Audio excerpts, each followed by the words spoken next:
मुस्कुरा तू रोना छोड़ दे, तू हंस तू मुस्कुरा तू रोना छोड़ दे, तू जिंदा है तू जिंदगी के नाक में दम कर दे। हेलो फ्रेंड्स, मैं अमरजीत कुमार आप सभी का स्वागत करता हूं आपके अपने यूट्यूब चैनल मां शारदे ऑनलाइन क्लासेस। और इस वीडियो के माध्यम से आज हम लोग सीखेंगे ट्रिग्नोमेट्री। ट्रिग्नोमेट्री का ये बेसिक एंड फर्स्ट क्लास है जो कि क्लास 10th से शुरुआत होती है। तो ये वीडियो क्लास 10th वाले स्टूडेंट, 11th, 12th, साथ ही साथ जो जनरल कंपटीशन है उसके लिए ये हेल्पफुल होगा। आई होप आपको इस वीडियो से कुछ ना कुछ सीख मिलेगी। तो चलते हम लोग करते हैं कि शुरुआत ट्रिग्नोमेट्री की। सबसे पहले आज हम लोग जानेंगे ट्रिग्नोमेट्री होता क्या है, ट्रिग्नोमेट्री की definition. What is trigonometry? Trigonometry जो है ना, ये ग्रीक लैंग्वेज के ट्रीगोन और मेट्रॉन वर्ड से मिलकर बना हुआ है। ट्री का मतलब होता है तीन, गॉन का मतलब होता है भुजा और मेट्रॉन का मतलब होता है हिंदी में बोलते हैं त्रिकोणमिति को क्या बोलते हैं? त्रि मतलब तीन, कोण मतलब कोण ही होता है, मिति मतलब नापना, या आप उसको कहते हैं अपनी भाषाओं में नापना। ठीक है, तो बेसिकली इसमें हम लोग जानते हैं, पढ़ना है त्रिभुज के बारे में। त्रिभुज में भी कौन से त्रिभुज? समकोण त्रिभुज। त्रिभुज के तीनों भुजाओं की माप और त्रिभुज के तीनों कोणों के माप के बारे में जो स्टडी करते हैं ये त्रिकोणमिति में। यहाँ डिफिनेशन लिखा हुआ है ट्रिग्नोमेट्री का। गणित की वह शाखा है जिसके अंतर्गत एक त्रिभुज की तीनों भुजाओं एवं कोणों के बीच संबंध का अध्ययन किया जाता है, उसे त्रिकोणमिति कहते हैं। तो आइए हम लोग जानते हैं त्रिकोणमिति में आगे पढ़ना क्या है। सबसे पहले त्रिकोणमिति पढ़ने से पहले आपको जानकारी होना चाहिए एक समकोण त्रिभुज का। समकोण त्रिभुज किसे कहते हैं? वैसा त्रिभुज जिसका एक कोण 90 डिग्री का हो उसे समकोण त्रिभुज कहते हैं। और भुजा के बारे में हम लोग कैसे जानेंगे कि कोई भी जो तीन भुजा होता है वो समकोण त्रिभुज का भुजा है? उसके लिए आपको पता होना चाहिए कुछ शर्त होता है समकोण त्रिभुज का। कर्ण का स्क्वायर जो होता है वो लंब का स्क्वायर प्लस आधार का स्क्वायर के बराबर होता है, यानी हाइपोटेन्यूज का स्क्वायर इज इक्वल परपेंडिकुलर का स्क्वायर प्लस बेस का स्क्वायर। अगर जो तीन भुजा तीन अंक इस शर्त को सेटिस्फाई कर देता है वो समकोण त्रिभुज का भुजा कहलाता है। जैसे हम कोई अंक लेते हैं 3, 4, 5। 3, 4, 5 में चेक करना है कि क्या ये समकोण त्रिभुज की भुजा है। क्या करेंगे? सबसे पहले जानते हैं हम लोग कि समकोण त्रिभुज में सबसे बड़ी भुजा को क्या कहते हैं? कर्ण। सबसे बड़ी भुजा क्या कहते हैं? कर्ण। तो इसमें सबसे बड़ी अंक जो दिया हुआ है संख्या यहाँ पे, उसको क्या मान लेंगे? कर्ण। यानी कर्ण का स्क्वायर बराबर क्या हो जाएगा? लंब का स्क्वायर प्लस आधार का स्क्वायर, यानी 3 का स्क्वायर प्लस 4 का स्क्वायर। 5 का स्क्वायर करेंगे तो 25, 3 का स्क्वायर तो 9 और ये हो जाएगा 4 का स्क्वायर तो 16। 25 बराबर 25, ये दोनों क्या हो गया? इक्वल हो गया। अर्थात ये समकोण त्रिभुज की भुजा बनने की योग्यता रखता है ये तीनों अंक 3, 4 और 5। तो हम लोग समझ गए कि समकोण त्रिभुज होता क्या है। वैसा त्रिभुज जिसका एक कोण 90 डिग्री का हो और उसकी भुजा में, तीनों भुजाओं में जो सबसे बड़ी भुजा होगी कर्ण का वर्ग जो होगा अन्य दो भुजा लंब और आधार के वर्गों के योग के बराबर होगा, उस त्रिभुज को क्या कहते हैं हम लोग? समकोण त्रिभुज कहते हैं। आई होप आपको यहाँ तक समझ में आ रही होगी। नेक्स्ट आगे हम लोग जानेंगे समकोण त्रिभुज में जो है ना, सबसे बड़ी भुजा के सामने वाला जो कोण होता है, अर्थात ये जो लंब है, यहाँ पे जो 90 डिग्री का कोण बना है, इसके सामने वाले भुजा को हम लोग क्या कहते हैं? कर्ण कहते हैं। यानी समकोण 90 डिग्री वाले कोण के सामने वाले भुजा को क्या कहते हैं? कर्ण कहते हैं। उसके अलावा जो बच रहा है ना, वो क्या बचता है? लंब और अब यहाँ पे हम लोग समझना है कि अगर थीटा का वैल्यू नीचे रहेगा यहाँ पे इसमें, तो थीटा के वैल्यू अगर यहाँ पे है, उस कंडीशन में ये लंब होगा और ये क्या होगा? आधार। लेकिन अगर इसको हम थोड़ा सा चेंज करना चाहेंगे, दूसरा फोटो बना के, यहाँ पे तो 90 डिग्री होगा ही, और 90 डिग्री के सामने वाले 90 डिग्री के 90 डिग्री के सामने वाले भुजा को क्या कहते हैं? कर्ण कहते हैं। अगर थीटा का वैल्यू यहाँ रख देते हैं, थीटा का वैल्यू ऊपर में रख देते हैं, उस कंडीशन में क्या हो जाएगा? बदल जाएगा। यानी ये हो जाएगा आपका लंब और ये क्या हो जाएगा? आधार। ये बातें बहुत ही ज्यादा इंपॉर्टेंट है आपके लिए, आगे इसकी जरूरत पड़ेगी। नेक्स्ट टॉपिक हम लोग जानेंगे टोटल त्रिकोणमिति का जो है ना 6 एलिमेंट्स होता है, यानी 6 तत्व होता है, जो कि आपको 10th में, 11th में, 12th में, बाकी जहां भी पढ़ेंगे हम लोग इसी 6 एलिमेंट्स को पढ़ेंगे और इसको समझेंगे, जिसके लिए आप बहुत सारे इसका ट्रिक्स है जो हम लोग जानेंगे आज। एक ट्रिक्स बड़ा ही सब लोग जानते हैं, फेमस है, लाल बट्टा कक्का और कक्का बट्टा लाल। इसके अलावा हम लोग जानेंगे एक दूसरा ट्रिक्स भी। तो आइए हम लोग करते हैं पहले figure draw.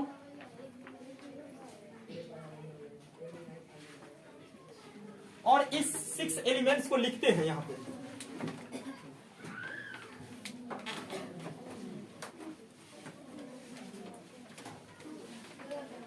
Sine theta,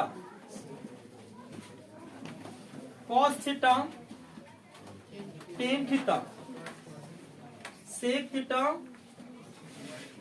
cosec theta और अब देखिए यहाँ पे टोटल 6 है। 6 को समझने के लिए है ना, हम लोग 2 पार्ट में बांट देंगे इसको।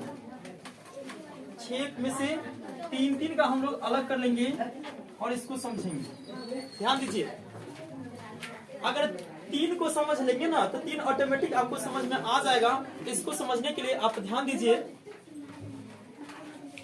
क्या करेंगे हम लोग? जानते हैं, क्या जानते हैं? साइन थीटा बराबर होता है लंब बट्टा कर्ण। क्या होता है? लंब बट्टा कर्ण, जिसको हम लोग क्या कहेंगे? Perpendicular by hypotenuse. Cos theta बराबर होता है आधार बट्टा कर्ण। इसमें क्या लिखेंगे? Base by hypotenuse. कॉस के बाद टेन थीटा बराबर होता है लंब बट्टा आधार, परपेंडिकुलर बाय बेस। अगर ये 3 याद है ना, तो 3 ऑटोमेटिक याद हो जाएगा। इसके लिए जो है ना, ध्यान दीजिएगा, एक शानदार सा ट्रिक्स बनाया मैंने। सबसे पहले ये 3 जो है ना, ये तीनों दुल्हा है। क्या है? दुल्हा है। और इन तीनों की इधर दुल्हनिया है। क्या है? दुल्हनिया है। अब ये 3 दुल्हे इस तरफ है, इसकी 3 दुल्हनिया हैं।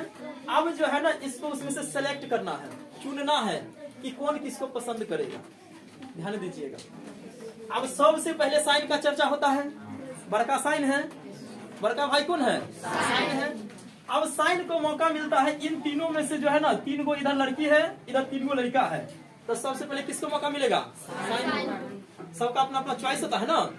तो साइन कहता है कि हमारा चॉइस है ना, कि हम सबसे लंबी को पसंद करेंगे। किसको? आइए जाता है और सबसे लंबी जो है ना, उसको चुन लेता है। कहता है कि चलिए ये मेरी बनेगी दुल्हनिया, यानी मेरी पत्नी बनेगी। ठीक है। तो बाकी भी कहा कि कोई बात नहीं, एक ही वो तो चुनना है, किसी को चुन लीजिए। तो साइन चुन लिया है। उसके बाद आता है, मौका मिल रहा है कॉस को। किसको? यहाँ तक समझिएगा। साइन किसको चुन लिया है? यानी एक दूजे के लिए बना है, साइन कॉसेक के लिए और कॉसेक साइन के लिए। यानी इसका क्या होगा? ये उल्टा ये हो जाएगा, है ना। साइन कॉस के लिए, कॉस साइन के लिए। यहाँ तक समझ में आ गया? आगे देखिए, अब कॉस का मौका मिलता है तो कॉस कहता है कि हम लंबाई मोटाई चौड़ाई पे नहीं जाएंगे। ये क्या कह रहा है सुनिए, ये कह रहा है कि हम तो उसको हम चुनेंगे जो गुण हमारा में वो गुण उसको मिल जाएगा। तो यानी कुंडली मिलाता है, क्या करता है, कुंडली मिलाता है, कहता है कि हमारे में जो गुण है ना वो गुण जिसमें मिल जाएगा उसी से हम कर लेंगे शादी। अब देखिए क्या कर रहा है, इतना कह रहा है कि हमरे में सी है, हमरे में सी है। कौस कह रहा है कि मेरे अंदर सी वाला गुण है। इसमें सी देखिए किस इसमें है, तो इसमें सी है। तो कहता है ठीक है, एगो दूगो और गुण मिला लेते हैं। इसमें भी सी है ना, एगो गुण मिलने से नहीं होगा, और गुण मिलाएगा। ये कहता है कि हमरे में एस भी है, हमरे में एस भी है। तो इधर सी है लेकिन इसमें एस है क्या, तो इसको गुण मिल गया किससे, सेक से। किससे, सेक से। तो कॉस किसको पसंद कर लिया, चलिए अब बताइए कॉस की शादी किससे होगी, साइन की भूलिएगा। तो कॉस की पत्नी कौन हो गई, सेक। यानी इसका दूगो गुण मिल गया है। कौन कौन गुण देखिए, आइए इधर। इसमें सी वाला गुण दोनों में है, इसमें एस है, इसमें भी एस है। तो दूगो गुण मिल गया तो करेगा नहीं शादी, और नहीं करेगा तो ऑप्शन ना है, तीनों को ही ना, कहाँ जाएगा, इसलिए चुन लिया बेचारा। अब आता है 10 की बारी। किसकी बारी, 10 की बारी। तो 10 भी कहता है कि हमरे में जो क्वालिफिकेशन है ना वो हमरे जो घर वाली में होगा उसी से करेंगे शादी, है ना। तो कहता है कि हमरे अंदर टी है, तो टी वाला को ढूंढता है। तो आ गया इधर टी, क्या गया टी। तो कह रहा है कि टी वाला मिल गया तो हम लोग इसी से कर लेंगे शादी। बाकी तो ऑप्शन भी नहीं है ना, है ना। कहा है कि ये दोनों चुन लिया है तो एक में बचने हैं, मजबूरी है बेचारा का। लेकिन इसको एक गुण मिल रहा है, क्या मिल रहा है, उसको मिल रहा है कि दोनों में टी वाला गुण जो है ना तो बहुत ज्यादा झगड़ा झंझट नहीं होगा। तो हम लोग आज सीख रहे हैं कि साइन का उल्टा क्या हो रहा है, साइन का उल्टा क्या हो रहा है, साइन का कोसेक। यानी साइन का अगर वैल्यू याद रखेंगे तो उसी का उल्टा क्या हो जाएगा, कोसेक का। किसका, कोसेक। क्योंकि साइन किसको चुना है, और किस आधार पे चुना है बता सकते हैं ना, वो लंबी थी इसलिए चुना है। क्या थी, कॉस, कॉस के उल्टा क्या हो जाएगा, अपोजिट। सेक अपना गुण मिला के चुना है, याद रहेगा ना, ये कभी नहीं भूलिएगा। कॉस और सेक में गुण मिला था कि इसमें भी सी था, इसमें भी सी था, इसमें एस था, इसमें भी एस था, है ना। तो इसका दोनों का क्या हो गया, कुंडली ठीक ठाक मिल गया। अब आती है 10 की बारी। तो 10 जो है ना इस भी गुण मिलाया है, तो 10 का गुण जो है टी वाला इन दोनों में मैच कर गया है, मैच कर गया है ना। इसलिए आज हम लोग जो है ना दोनों को करवाएंगे शादी, है ना। तो आप ये 3 को याद रखते हैं तो 3 ऑटोमेटिक, यानी हस्बैंड वाले का याद रखिएगा तो वाइफ वाले का ऑटोमेटिक निकल जाएगा। अब आपसे हम पूछते हैं, बताइएगा बताइएगा बताइएगा साइन के अपोजिट यानी साइन के जो है ना क्या कहिएगा, दुल्हनिया कौन होगी, किस आधार पे चुना है, लंबाई के आधार पे। किसपे, कॉस की दुल्हनिया कौन है, कॉस की पत्नी कौन बनेगी, 10 की पत्नी कौन बनेगी, याद रहेगा। तो उल्टा इधर 3 का याद, हम 3 को याद रखेंगे, 3 ऑटोमेटिक हम लोग क्या हो जाएगा, याद हो जाएगा। आइए देखते हैं, तो बताइएगा मुझे साइन का क्या हो सकता है, साइन का कोसेक क्या हो जाएगा। इधर 3 याद रखेंगे, 3 ऑटोमेटिक हो जाएगी कि उसकी वाइफ को हम जानते हैं, उसकी पत्नी दुल्हनिया को जानते हैं, है ना। तो साइन का होता है कोसेक, साइन बराबर लंब बटे कर्ण। तो कोसेक बराबर क्या हो जाएगा, कर्ण बटा, इंग्लिश में क्या लिखेगा इसको, हाइपोटेन्यूज बाय परपेंडिकुलर। क्या लिखेंगे, चलिए आप बताइए मुझे कॉस किसको चुना था, सेक को। किसको, सेक थीटा। तो कॉस बराबर आधार बट्टे कर्ण, तो सेक का क्या हो जाएगा, कर्ण बट्टा, इसको क्या लिख सकते हैं, h बाय बी, यही ना। 10 किसको चुना था जी, कोट थीटा। तो लंब बट्टा आधार का क्या हो जाएगा, आधार बट्टे, इसको लिखेंगे हम लोग बी बाय। यहाँ तक अगर हम लोग जान गए, सीख गए, फिर भी अगर हम लोग कुछ दिन बाद भूलना चाहते हैं लेकिन भूल नहीं पाइएगा। काहे नहीं भूल पाइएगा? तो अभी हम आपको एक शानदार ट्रिक बताएंगे, है ना। भारत पाकिस्तान में जो है ना खूब युद्ध चलता रहता है, झंझट में हमेशा फंसले रहता है। तो उसी से रिलेटेड हम लोग क्या करेंगे, एक ट्रिक्स बनाए हैं, इसको देखिएगा आप। और ये तो आप जानवे करते होंगे, ट्रिक्स नहीं जानते हैं तो जान लीजिए। जैसे साइन का क्या होता है, लंब बटे कर्ल। साइन का यानी LAL लाल हो गया, क्या हो गया लाल। KKA यानी क्या हो गया कक्का। ये भी एक ट्रिक्स है, लाल बट्टे कक्का। लाल बटे कक्का यानी लाल बटे कक्का का मतलब क्या हो सो सब जान लीजिए। ये हो गया आपका लंब बट्टे कर्ल। क्या हो गया L से लंब, K से तो लंब बटे कर्ल। अच्छा, लंब बटे कर्ल किसका मान होता है जी, साइन थीटा का। किसका, साइन थीटा का। क्लियर है। आधार बटे कर्ल, आधार बटे आधार बटे कर्ल किसका होता है, कॉस थीटा का होता है। उसके बाद लंब बटे आधार, लंब बटे आधार किसका होता है, टेन थीटा का। तो यहाँ लिखेंगे हम लोग थीटा। अगर हम लोग लाल बटे कक्का याद रखते हैं तो लाल बटे कक्का यानी लंब बटे कर्ल साइन थीटा, आधार बटे कर्ल कॉस थीटा, लंब बटे आधार। यहाँ से हम लोग को 3 याद हो जाएगा। और 3 इसका क्या होता है जानवे करते हैं। कैसे जानते हैं, साइन की पत्नी, साइन की दुल्हनिया कॉस से, और कॉस की और टेन की। यूं कहे तो इसको हम लिख सकते हैं कक्का वट्टा लाल। क्या लिख सकते हैं, कक्का वट्टा लाल। क्या लिखेंगे, कक्का वट्टा लाल। ये कक्का वट्टा लाल का मीनिंग क्या होगा वो जान लीजिए। जैसे इसका मतलब हुआ कर्ण बट्टे लंब। क्या हो गया, कर्ण बट्टे लंब। तो साइन का अपोजिट क्या हो जाएगा, कोसेक थीटा। क्या हो जाएगा, कोसेक थीटा। उसके बाद है कर्ण बट्टे आधार। तो कर्ण बट्टे आधार किसका अपोजिट हो जाएगा, सेक का क्या हो जाएगा, सॉरी कॉस का ना, कॉस का क्या हो जाएगा सेक। उसके बाद लंब बट्टे आधार नहीं, आधार बटे लंब। ये किसका हो जाएगा, कॉट का। किसका हो जाएगा। तो हम लोग इस ट्रिक के माध्यम से साइन थीटा बराबर लंब बटे कर्ल, कॉस थीटा बराबर आधार बटे कर्ल, टेन थीटा बराबर लंब बटे आधार याद रख सकते हैं। इस 3 को याद रखिएगा, 3 ऑटोमेटिक याद हो जाएगा। और 3 का उल्टा 3 याद रखने के लिए एक शानदार सा ट्रिक्स अभी आपने जाना। क्या जाना, साइन जो है ना सबसे लंबी वाली को चुना है, तो सबसे लंबी कौन है, कॉस किसको चुना है, सेक को क्यों चुना है, उसका राशि जो है ना उसका कुंडली मिल रहा था, है ना। और टेन किसको चुना है, कॉट। टेन कॉट क्यों चुना है दूसरे को, टेन बना था कॉट के लिए ही। टेन किसने बना था, यानी टेन एक दूसरे के लिए ही बना था। ठीक है, तो जानते हैं हम लोग। अब एक दूसरा ट्रिक, अगर मान लेते लाल बट्टा कक्का और कक्का बट्टा लाल याद नहीं रहा आपको तो क्या कीजिएगा, क्या कीजिएगा। तो एक और ट्रिक्स हम लोग जानेंगे जिसकी सहायता से हम लोग जो है ना ये लाल बट्टे कक्का और कक्का बट्टा लाल कभी नहीं भूलेंगे, है ना। तो जानिए एक और शानदार ट्रिक्स है।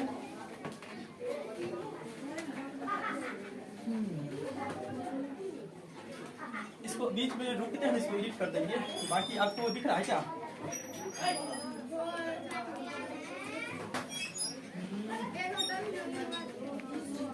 ध्यान दीजिए।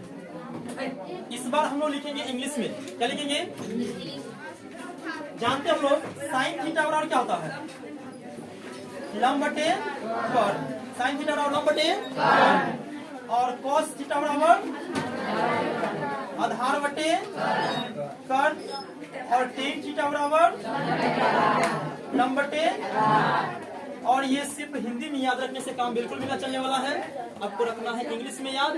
तो इंग्लिश में आप शॉर्ट में याद रख सकते हैं। क्या रख सकते हैं याद, सो ध्यान दीजिए। इसको हम लोग लंब बटे कर्ण को, लंब को हम लोग क्या कहते हैं, परपेंडिकुलर। क्या कहते हैं, परपेंडिकुलर। और कर्ण को क्या कहते हैं, हाइपोटेन्यूस कहते हैं ना। आधार को क्या कहते हैं, बेस, और कर्ण को। उसके बाद फिर से लंब को परपेंडिकुलर, आधार को, ठीक है। अब यहां से ट्रिक्स क्या बनेगा सोच समझिए। साइन को हम लोग क्या लिख सकते हैं, ई वाई एच, साइन को ई वाई एच, कॉस को क्या लिख सकते हैं, ई वाई एच, और टेन को क्या लिख सकते हैं, ई वाई, लिख सकते हैं ना। अब देखिए ट्रिक्स क्या बनेगा। पी से पाकिस्तान, पी से पाकिस्तान, पी से पाकिस्तान, अब बी से ना भारत नहीं, पी से पाकिस्तान, अब बी से भूखा, अब पी से परा, पाकिस्तान भूखा पड़ा, पाकिस्तान भूखा पड़ा, लिख देते हैं, हिंदी में लिख देते हैं। पाकिस्तान, पी से पाकिस्तान, अब बी से भूखा, आई पड़ा, ठीक ना। पाकिस्तान भूखा पड़ा, पाकिस्तान भूखा पड़ा, एच से हिंदुस्तान, एच से हिंदुस्तान, एच से हिंदुस्तान, ह से हरा, एच से हरा, बी से भरा, ठीक है। हिंदुस्तान हरा भरा, अब पाकिस्तान भूखा पड़ा, क्या ठीक से बन गया। पाकिस्तान भूखा पड़ा, पाकिस्तान भूखा पड़ा, पाकिस्तान भूखा पड़ा, हिंदुस्तान हरा भरा। याद रहेगा क्या, ये लाइन तो आप नहीं भूलिएगा जिंदगी में कभी नहीं, क्योंकि पाकिस्तान से हमेशा हम लोग जो है ना नजदीकिया है, पड़ोसी है ना, भारत का बेटा पाकिस्तान जानते हैं ना, हाँ, तो उसको कैसे भूल सकते हैं। वो जो ना बदमाशी है, बदमाश करता है, अपना ही मतलब है पड़ोसी, इसलिए हम लोग उसको क्या कहते हैं, ये टिक बन गया। पाकिस्तान भूखा पड़ा, पाकिस्तान भूखा पड़ा, हिंदुस्तान, भूलिएगा, पाकिस्तान हिंदुस्तान, याद हो गया ना। अब हम लोग इसको याद रखेंगे, P Y H, P Y H का मतलब समझ जाएंगे कि साइन थीटा, अब बी वाई एच का मतलब समझ जाएंगे कि कॉस थीटा। कैसे समझेंगे कि परपेंडिकुलर हाइपोटेन्स, पाकिस्तान भूखा पड़ा, हिंदुस्तान हरा भरा, तो ट्रिक के लिए है ना।